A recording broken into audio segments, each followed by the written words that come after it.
ਅੱਜ ਆਪਾਂ ਅੱਜ ਗੱਲ करनी है रेजिडेंट वीजा के बारे में। हाँ जी बिल्कुल, रेजिडेंस के लिए बात करते हैं बिकॉज बहुत सारे लोग अब जैसे रेजिडेंस 21 पता आपको मैक्सिमम लोगों को मिल चुकी है, मोर देन 200,000। अब पिछले 1.5 साल से एटलीस्ट ऐसे लोग हैं जो यहाँ पे स्टूडेंट वीजा पे आए थे या एक्रेडिटेड एम्प्लॉय वर्क वीजा पे हैं।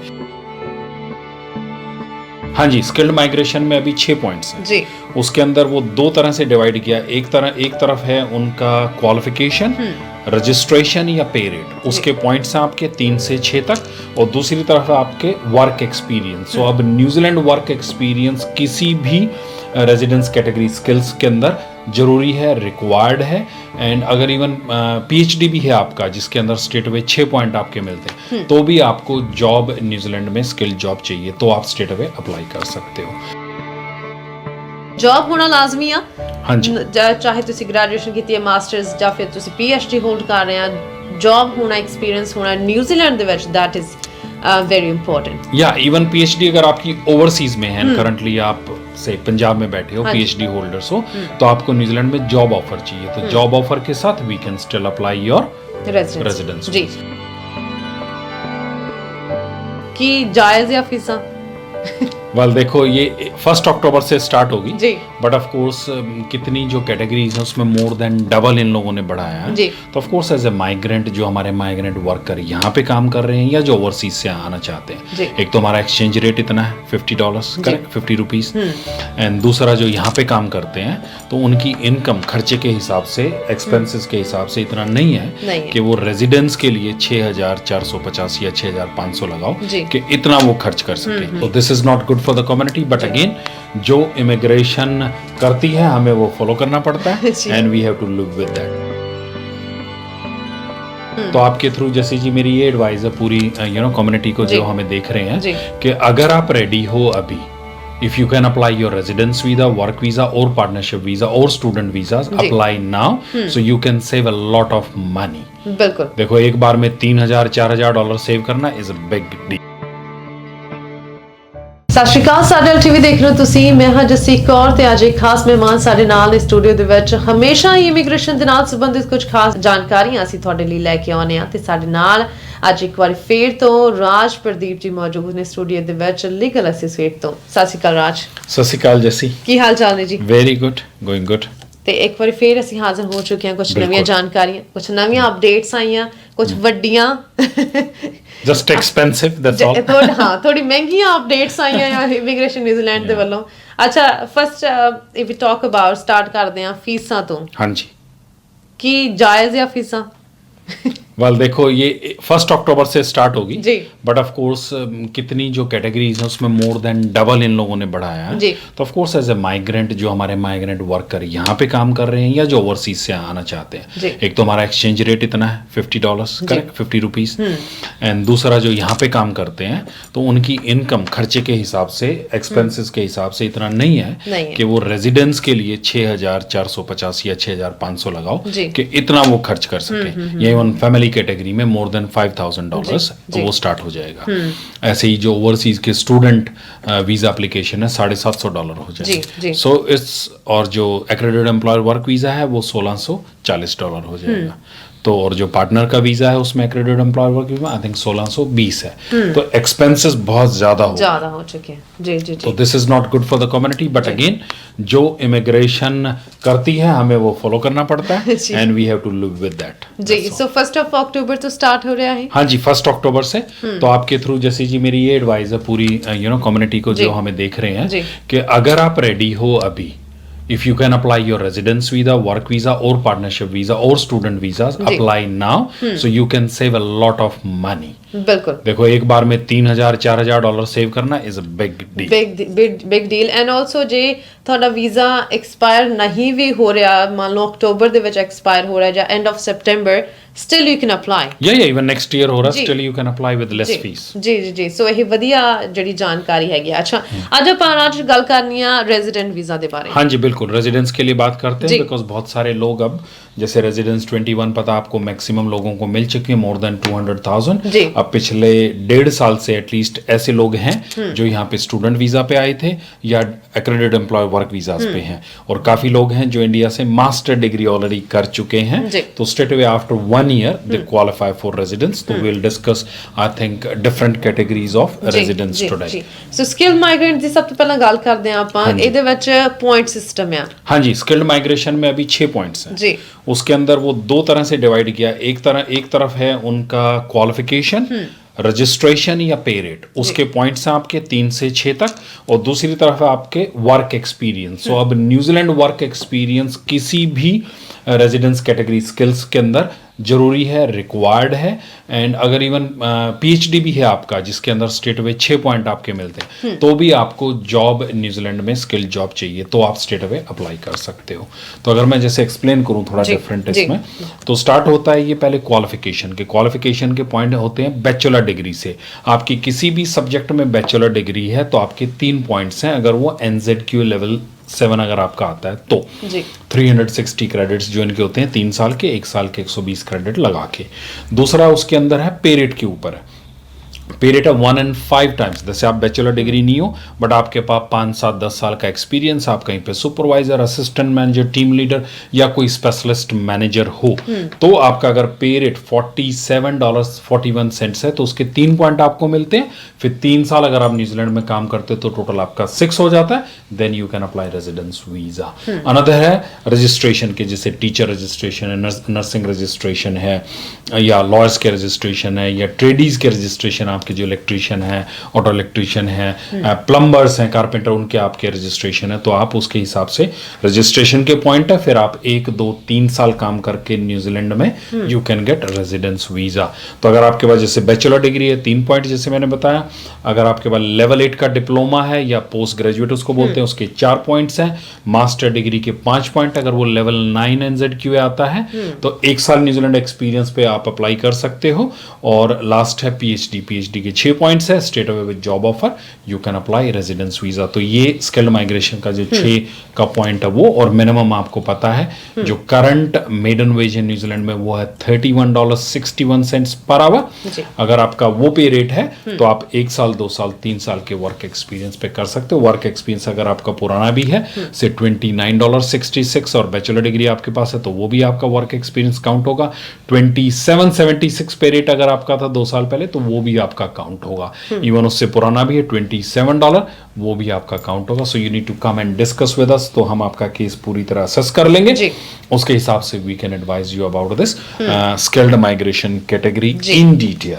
क्या बात है, बड़ी ਵਧੀਆ डिटेल्स ਦੇ ਵਿੱਚ ਜਾਣਕਾਰੀ ਦਿੱਤੀ ਹੈ। ਜੌਬ ਹੋਣਾ ਲਾਜ਼ਮੀ ਆ, ਹਾਂਜੀ, ਚਾਹੇ ਤੁਸੀਂ ਗ੍ਰੈਜੂਏਸ਼ਨ ਕੀਤੀ ਹੈ, ਮਾਸਟਰਸ ਜਾਂ ਫਿਰ ਤੁਸੀਂ PhD ਹੋਲਡ ਕਰ ਰਹੇ ਆ, ਜੌਬ ਹੋਣਾ, ਐਕਸਪੀਰੀਅੰਸ ਹੋਣਾ न्यूजीलैंड ਦੇ ਵਿੱਚ दैट इज वेरी इंपॉर्टेंट। या इवन पीएचडी अगर आपकी ओवरसीज में है, करंटली आप से पंजाब में बैठे हो, पीएचडी होल्डर्स हो, तो आपको न्यूजीलैंड में जॉब ऑफर चाहिए, तो जॉब ऑफर के साथ we can still apply your residence. जी, स्ट्रेट टू रेजिडेंसी ਦੀ ਗੱਲ ਕਰੀਏ, ਇਸ ਦੇ ਵਿੱਚ कुछ खास बदलाव? हाँ जी, जैसे नेक्स्ट है straight to residence. It means आप न्यूजीलैंड में हो या ओवरसीज तो स्टेट अवे आप रेजिडेंस डाल सकते हो। अगेन जैसे मैंने कहा उसके लिए आपको जॉब ऑफर जरूरी है। इसके अंदर जो है शॉर्ट लिस्ट ऑक्यूपेशंस है वो अगेन उसके अंदर भी वही है, नर्सिंग है, इंजीनियर्स है, जैसे सिविल इंजीनियर, मैकेनिकल इंजीनियरिंग है, टेलीकम्युनिकेशन इंजीनियर है, इलेक्ट्रिक्स या इलेक्ट्रिकल्स इंजीनियर्स हैं, तो वो सारे स्टेट टू रेजिडेंस के अंदर आते हैं। या आप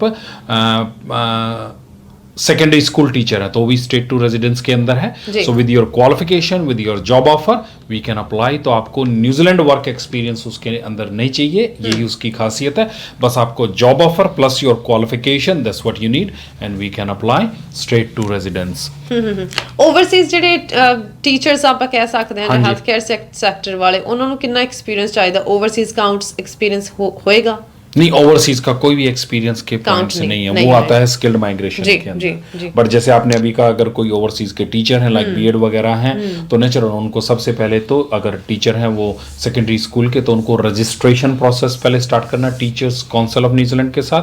उसमें आइल्स रिक्वायरमेंट है 7 ईच, तो एक बार आप उनका रजिस्ट्रेशन आपका हो गया टीचर्स काउंसिल के साथ, then you get a job offer letter from any New Zealand education provider school, जो भी सेकेंडरी स्कूल है, तब हम आपका स्ट्रेट टू रेजिडेंस कर सकते हैं, बट इसके अंदर मोस्टली आपको पता ही है वेस्टर्न कंट्री जैसे साउथ, उसके अंदर कनाडा है, उसके अंदर यूके है, उसके अंदर South Korea, South Africa, that's how you know mostly they are coming from South Africa in this category straight to residence. Work to residence ਦੀ ਗੱਲ ਕਰੀਏ ਤਾਂ ਇਹ ਕਿੰਨਾ ਕੁ ਫਿਲਹਾਲ ਸੌਖਾ ਆ ਆਪਾਂ ਕਹਿ ਸਕਦੇ ਹਾਂ, ਜਿਹੜੇ सोच रहे हैं कि ऐसी रेजिडेंसी पानी है and they are eligible who are. Work to residence में जैसे जी दो तरह के हैं, एक तो वो है करंटली जो ट्रेडीज हैं जैसे इलेक्ट्रीशियन है, ऑटो इलेक्ट्रीशियन है, प्लम्बर्स हैं, carpenters, so they can apply, और even I think fibre technician है इनके अंदर, even corrections officer work to residence 2 साल वाले पे, इवन जो अपना डेयरी इंडस्ट्री है असिस्टेंट हर्ड मैनेजर 2IC होता है इनका, तो अगर उसके पास 3 साल का वर्क एक्सपीरियंस और उसमें 2 साल न्यूजीलैंड का work experience on work visa, तो 2 साल के बाद New Zealand work experience you can apply work to residence as a herd manager. जो डेयरी फार्म में काम करते, जो मिल्किंग के काम करते हैं, उनके लिए बहुत अच्छी ऑप्शन है।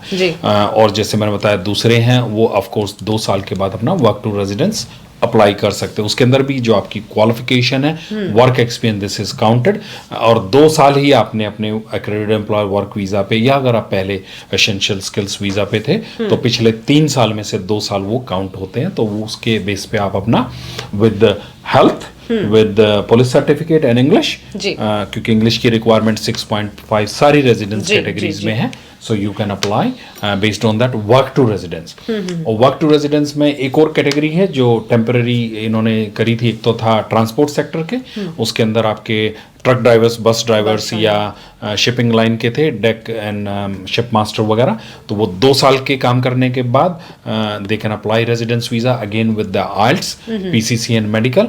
और इसमें दूसरा है फिर आपका हेल्थ केयर सेक्टर, जिसके अंदर वो केयर गिवर्स हैं, जो रिटायरमेंट विलेज में या डिसेबिलिटी सेक्टर में या होम केयर में काम करते हैं, तो उसके अंदर भी अगर आपने 2 साल काम किया है तो वो आप रेजिडेंस अप्लाई कर सकते हो। जैसे ही आपने 2 साल कंप्लीट किया है, again with English, health and PCC।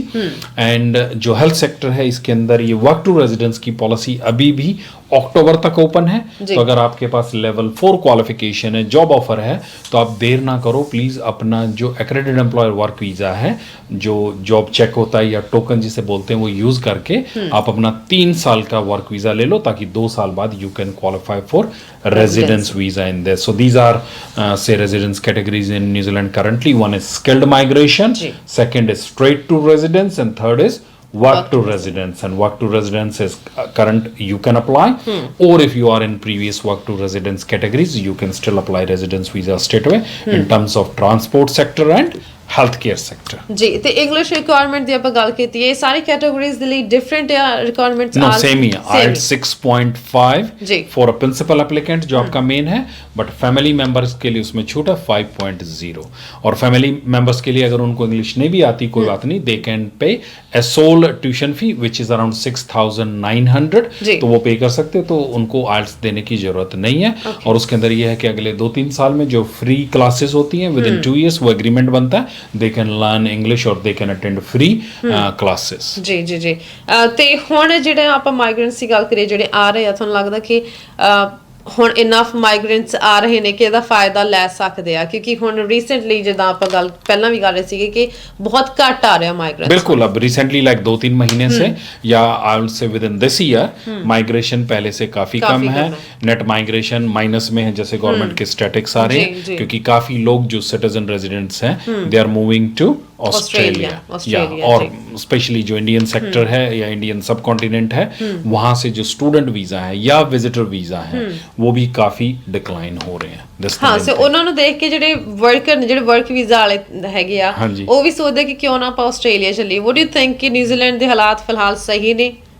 देखो, अगर इमिग्रेशन स्ट्रिक्ट होगा, ज़्यादा डिक्लाइन होगा, तो आपको पता है कि जो इंडिया में इमिग्रेशन का काम करें, चाहे वो लॉयर्स हैं, चाहे वो स्टूडेंट एजेंट्स हैं, तो ऑफकोर्स जहाँ के वीज़ा अप्रूव होते हैं वो फिर अपना अप्रूवल उस साइड में ले जाते हैं। जैसे पहले कनाडा था, कनाडा से डिक्लाइन ज़्यादा स्टार्ट हुए तो ऑस्ट्रेलिया न्यूजीलैंड होने लग गया, ऑस्ट्रेलिया से फिर काफ़ी डिक्लाइन होने लगे। ऑस्ट्रेलिया में आपको पता है कि अगर आप विजिटर वीज़ा पे हो तो आप वहाँ अपना वीज़ा चेंज नहीं कर सकते, you have to go back to your home country या किसी दूसरी कंट्री, तो वहां से आप अप्लाई करते हो तो नेचुरल, अगर न्यूजीलैंड का भी है यहाँ पे जैसे इंडिया का डिक्लाइन रेट हाई है तो फिर वो अपने नंबर्स जो एप्लीकेशन है वो ऑलरेडी कम हो जाते हैं, सो दे गो समवेयर एल्स, सो से दे विल गो यूरोप। तो एक तरफ से तो ये था हमें इतने अच्छे जो स्किल्ड लोग हैं, यू नो अच्छे हैं जो आ सकते हैं, जो कंट्रीब्यूट कर सकते हैं न्यूजीलैंड में in terms of economy growth, in terms of you know education, in terms of skilled employment, तो वो लोग फिर यूरोप की तरफ जाते हैं, तो न्यूजीलैंड का ऑफ कोर्स यू नो नुकसान ही होता है।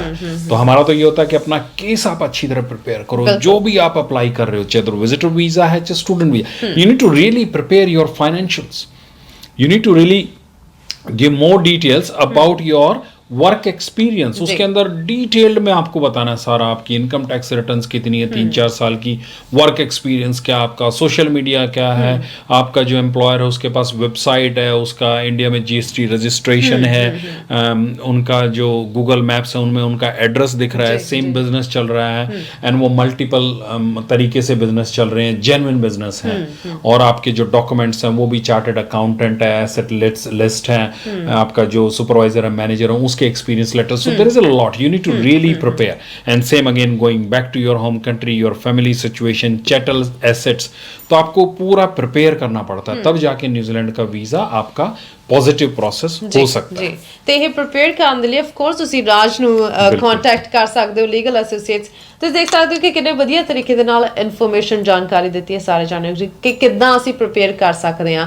ਬਹੁਤ ਵਾਰੀ ਲੋਕੀ ਵੈਸੇ ਇਹ ਥੋੜਾ ਰੈਲੇਵੈਂਟ ਹੈਗਾ ਕਿ ਬਹੁਤ ਸਾਰੇ ਲੋਕੀ ਇਹੋ ਜਿਹੇ ਏਜੰਟਸ ਕੋਲ ਚਲੇ ਜਾਂਦੇ ਜੇ ਕਹਿੰਦੇ ਜੀ ਹਾਂਜੀ ਹਾਂਜੀ ਅਸੀਂ ਲਵਾ ਦੇਵਾਂਗੇ ਵੀਜ਼ਾ, ਕरेक्ट ਤੇ ਇਹ ਸਾਰੀ ਜਾਣਕਾਰੀ ਜਿਹੜੀ ਬੈਕਗ੍ਰਾਉਂਡ ਜਿਹੜੀ ਐਕਚੁਅਲੀ ਜਾਣਕਾਰੀ ਦੇਣੀ ਚਾਹੀਦੀ ਆ ਉਹ ਨਹੀਂ ਦਿੰਦੇ, ਸਿਰਫ ਉਹਨਾਂ ਦਾ ਫੋਕਸ ਹੁੰਦਾ ਤੁਸੀਂ ਫੀਸ ਬਾਅਦ ਚ ਭਰਨੀ ਹੈ, ਵੀਜ਼ਾ ਤੁਹਾਨੂੰ ਮਿਲ ਜਾਣਾ, एंड देन ਉਹਨਾਂ ਨੂੰ फेक वीजास मिल रहे हैं आजकल। यस इंडिया से काफी आते हैं, हमारे पास भी लोग भेजते हैं, प्लीज चेक करो ये यू नो जेन्युइन है या फेक है, और इवन अगर आपका जेन्युइन वीजा भी है और अगर आपके फेक डॉक्यूमेंट है, मींस आपकी वर्क एक्सपीरियंस वेरीफाइबल नहीं है, आपकी बैंक स्टेटमेंट वेरीफाइबल नहीं है, तो जब आप एक बार न्यूजीलैंड पहुंच जाओगे तो आपको बहुत बड़ी परेशानी होगी, यू विल गेट से डिपोर्टेशन ऑर्डर्स या डिपोर्ट, तो इतने पैसे लगाने का मेरी एडवाइस होगी न्यूजीलैंड आने का फायदा नहीं है, आओ तो अपने जेन्युइन डॉक्यूमेंट्स पे आओ, so you can have future, because ये ऑस्ट्रेलिया की तरह नहीं है, इसमें न्यूजीलैंड में if you are in New Zealand, अगर आप विजिटर वीजा पे, स्टूडेंट वीजा पे, एक्रेडिटेड एम्प्लॉयर वर्क, किसी भी वीजा पे you can change any other visa, आपको अपनी होम कंट्री नहीं जाना, so it's a good future here.